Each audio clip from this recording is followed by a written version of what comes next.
Hey there, this is Marissa with Marisa Moments. And I chuckle because this is straight up ancestral.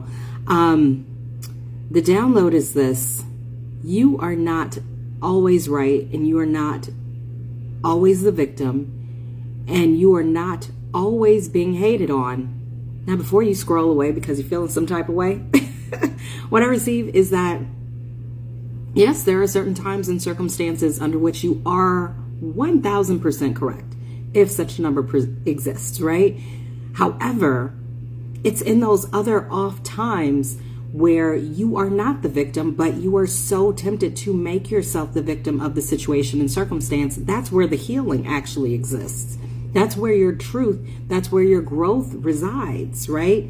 Because it's very appealing to make yourself the victim of circumstance in a lot of situations, right?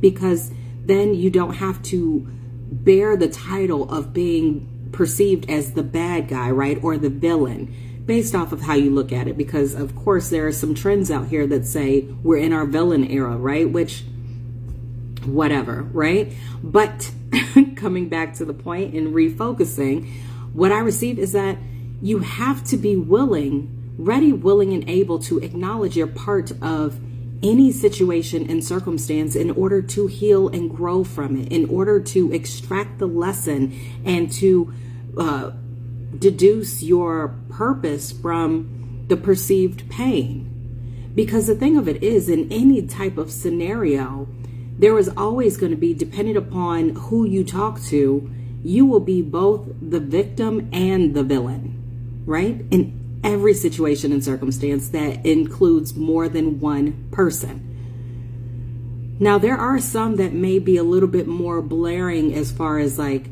which role you actually occupy, but for the most part, you can be labeled as either one. And to whomever is telling the story, they are telling the God's honest truth.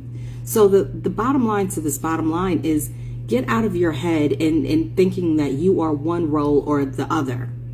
Be willing to take a step back and see it from a larger perspective and understand and own your role. And not just own your role, but learn your lesson. Not a would've, could've, should've, but what opportunity are you being granted based off of the situation that you have just overcome? Do not hang your head on a title, because that will put you in a hell loop of a situation that has already passed. It's time to move on and learn your lesson.